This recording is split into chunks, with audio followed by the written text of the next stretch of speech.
جتنے حافظ بنیں گے، جتنے قاری بنیں گے اس کے ذریعے سے، سب کا ثواب ہمارے نامہ اعمال میں پہنچے گا۔ تو میرے دوستو، ایک تو ہم اپنی اولاد کو نیک بنائیں، دیندار بنائیں اور ان کو علم دین سکھائیں۔ دوسرے یہ کہ ہم ایسی جگہوں پر اپنا مال خرچ کریں جو دین کے کام ہیں اور جن سے بندگان خدا کو فائدہ پہنچے۔ اور تیسری چیز یہ ہے کہ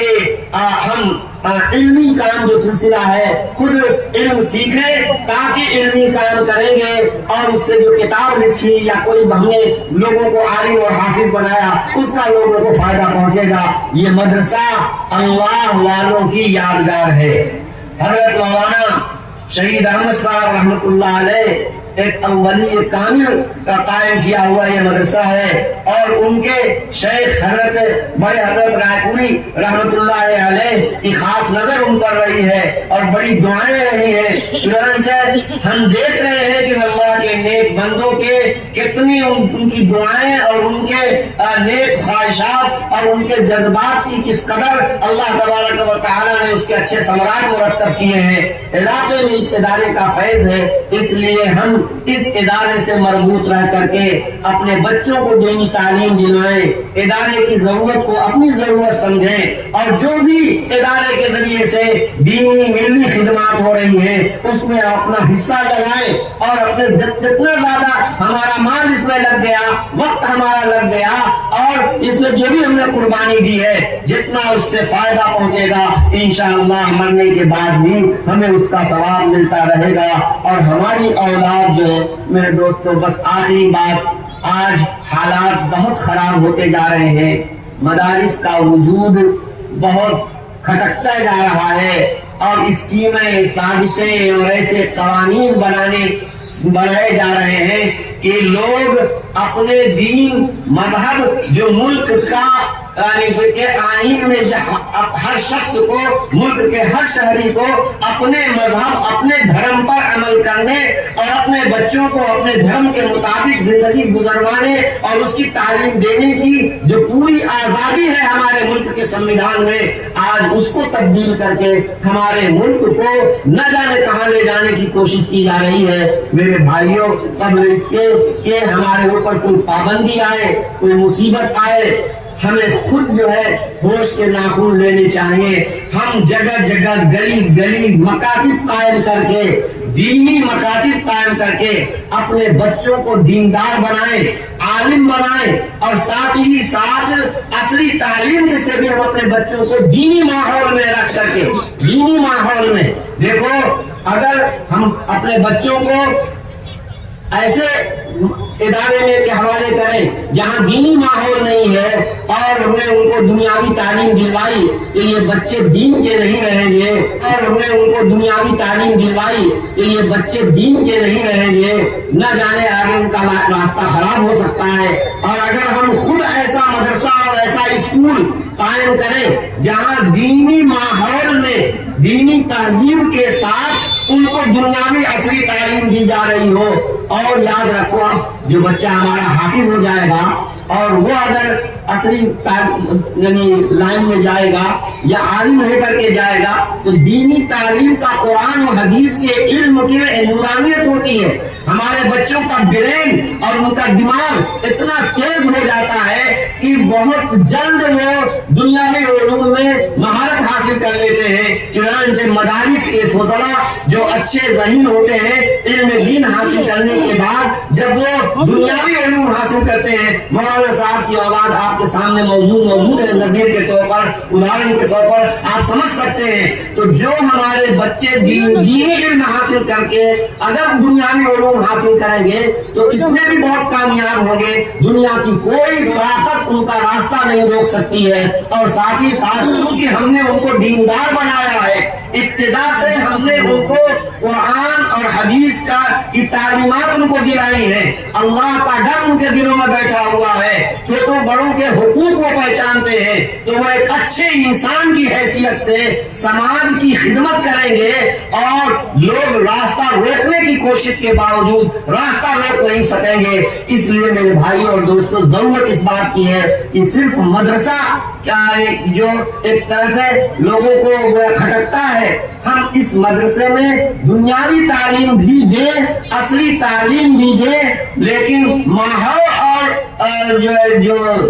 مدرسے کا رہے وہ دینی رہے. ابتداءً جب ہم دینی ماحول میں پردے میں رکھ کر کے بچیوں کو اصلی تعلیم دلوائیں, اسی طریقے سے دینی ماحول میں رکھ کر کے لڑکوں کو اصلی تعلیم دلوائیں گے, انشاءاللہ العزیز ہمارا دین بھی محفوظ رہے گا اور دنیا کے اعتبار سے بھی ہم باعزت رہیں گے. اور جو ہمیں جو مستقبل کے جو فتنے ہیں, جو اندیشے ہیں, جو نقصانات کے خطرات ہیں, انشاءاللہ کافی حد تک ان سے حفاظت رہے گی. اللہ سبحانہ و تعالیٰ آپ کے اس مدرسے کو دن دونی رات چوگنی ترقی نصیب فرمائے. اور جیسا کہ سبھاپتی صاحب نے اور حضرت محترم صاحب نے ہمیں بتایا کہ مدرسے کا آگے کا جو منصوبہ ہے, اس منصوبے کے مطابق انشاءاللہ اگر آپ نے ساتھ دیا تو یہ قوم مسلم کے لیے, علاقے کے لیے, یہاں کے لوگوں کے لیے بہت بڑا کارنامہ ہوگا. اللہ سبحانہ و تعالیٰ